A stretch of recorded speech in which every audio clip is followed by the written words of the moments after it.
this video, we will be looking at variable and fixed costs. We're going to take a look at how to use these to analyze contribution margin and to predict net operating income or loss. Now, sometimes in an accounting scenario, they will give you some pieces of information, but you have to fill in the rest.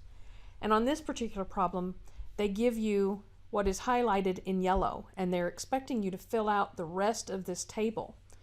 That can look like a daunting task, but there's a few things that we need to understand about this. So first of all, I have step 1, and that corresponds to step 1 here. So we take $150,000 of variable costs, and we divide by 500 units, and that gives us the $300 variable cost per unit. So we can put that right there after we've calculated it. Now, variable cost per unit. The per unit cost of a variable cost is going to be the same across different levels of output. And what I mean by that is that the unit cost, not the total cost, but the unit cost. It's really important to make that distinction. The unit cost will remain the same regardless of how much output. So on step 2, since we've already calculated $300 to be the variable cost per unit for the 500 units of output, we're going to also copy that across. So $300 would go there and $300 would go there. Now in step 3, we're given our total cost per unit. So we can back into that fixed cost per unit. Now total dollars when it comes to fixed costs will stay the same across levels of output. But the unit cost for fixed costs is going to vary.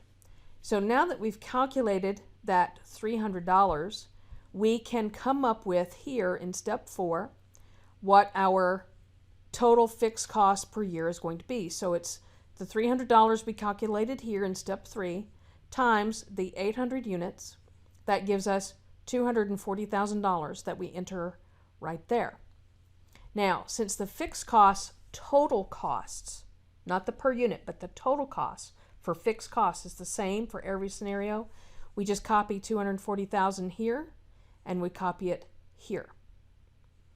Now we're going to take in step 6, we're going to take the $300 that we calculated here in this variable unit cost. We're going to take 300 times the 800 units. That gives us $240,000 here for variable costs.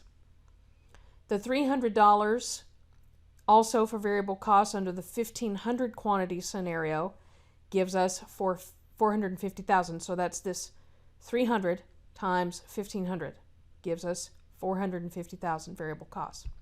So before I go any further, please note this variable cost per unit is the same in every scenario.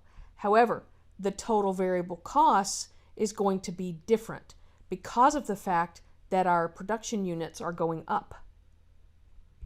Then our total costs for the fixed costs is going to remain the same across different levels of production, but that is going to change our fixed cost per unit. So here where we have $240,000 of fixed costs, if we divide by 500, we have $480 per unit for fixed cost per unit. Okay? Here it's 160 because our dollars has remained the same of 240,000, but we're dividing now by a higher unit of output. Okay? And so that's what these dollars are doing down here in steps 8 and 9.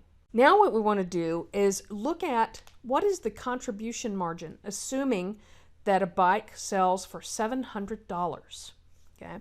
So here our total revenue is we have 500 units times $700. So this is all of these different calculations. I'm kind of walking through them kind of step by step. The $150,000 of variable costs, we have a variable cost per unit of 300. So that 300 times 500 is 150,000.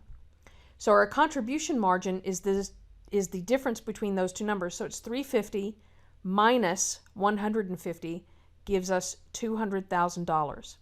So our contribution ratio is 200,000 divided by 350,000.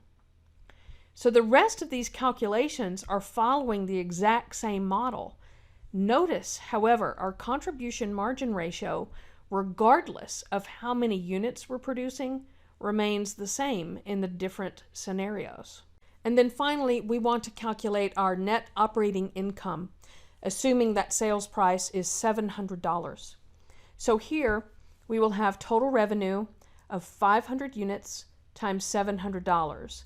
This one is 800 units times $700, and this one is 1,500 units times $700. Our variable costs, we've already calculated that before. We're just bringing them down here to plug them in. So our contribution margin, just like we captured up here, is 200,000 in this scenario, 320, and 600. Okay. Now, we need to take into account our fixed costs. Fixed costs, as we've already calculated, are $240,000. So we put those in here because fixed costs remain the same. It doesn't matter how many units we produce. But when we take our contribution margin minus our fixed costs, we come up with what our net operating income or loss is. So in this scenario, 500 units, we're actually losing money. 800 units, we start to make a profit, and 1,500 units, we make a much higher profit.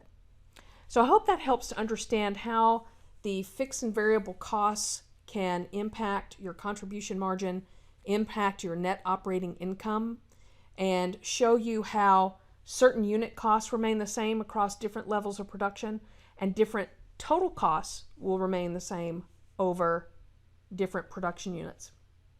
If you have any question about any of these, please leave questions below. I'll be happy to help, and I'll see you on another video.